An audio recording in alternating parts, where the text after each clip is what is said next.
Hi, I'm Clark Quinn of Quinnovation, and this is the third post about how to make it meaningful. I talked about tips and tricks in the previous one, and here I want to talk about the implications for elements in creating experiences that matter. Here I'll talk about introductions, examples, practice, and closings. The introduction first, of course, hooks them in as we talked about in the first post. That might even happen before the learning experience introduction, though you will want to reiterate the WIFM, the what's in it for me. I like to use what I call a motivating example that shows the consequence of having or not the skills addressed. It's not a reference example that shows the whole process, but instead just makes clear the outcomes of this in a way that the learner gets. In addition to the cognitive necessity of reactivating relevant knowledge, which can be done in an engaging way, we want to also set appropriate expectations about the coming experience. A mismatch can undermine learner motivation. So if there are things they won't expect, unless that's deliberate, ensure that they have fair understandings. We also want to ensure that they understand what the outcomes will be. This does not mean sharing our design objectives, but instead the objectives they care about.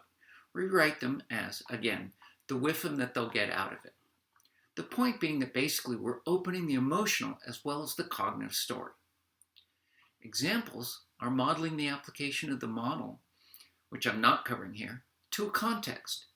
These are important to help the learner understand how the skill gets applied to particular situations.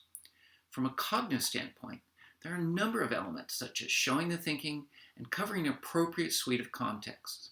From an engagement perspective, however, these should be engaging stories. See the previous post.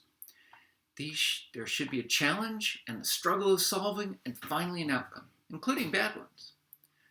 The spread across contexts necessity plays out in practice too, and so too does story. From an engagement perspective, as we discussed last week, we need appropriate challenge and settings that are both appealing to the learner and relevant to the goal. This is the biggest point at which creativity comes into play. Getting this right is key. And just as we open the emotional experience with the introduction, we need to close it too. In addition to the usual further directions and recontextualization of what they've learned, we have some engagement aspects. We should acknowledge the learner's effort and accomplishments and signify their transition to a new state of being. This could include connecting them to the new community of practice. There's more, and this order is not the one you'd use in design, but these are the critical elements.